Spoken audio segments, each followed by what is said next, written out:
பம்பையாற்றின் மேட்டில் அமர்ந்துள்ள கன்னிமூல கணபதி பக்தர்களை வரவேற்கிறார்.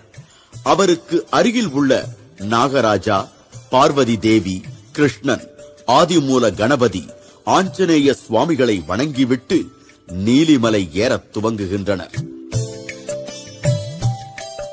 ஆஞ்சநேயரை வணங்கிய பின் அந்த மலையேற்றம் நமக்கு சஞ்சீவி மலையாக தோன்றுகிறது.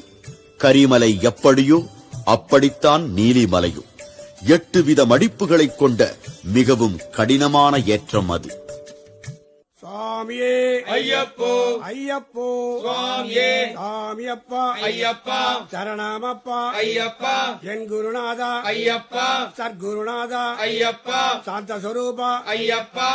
நீலிமலை ஏற்றம் முடிந்ததும் சிறிது தொலைவில் அப்பாச்சி மேடு எனும் இடத்தை அடைகிறார்கள்.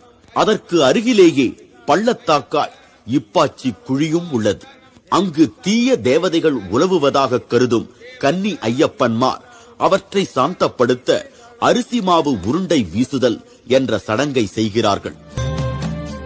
இன்னும் சற்று மேலேறினால் தென்படுவது சபரி பீடம். இப்பகுதியில் ஸ்ரீராமன் வந்தபோது அவரால் சாப விமோசனம் பெற்ற சபரியின் ஆசிரமம் இருந்த இடம் இது. சபரி பீடத்துடன் மலையேற்றம்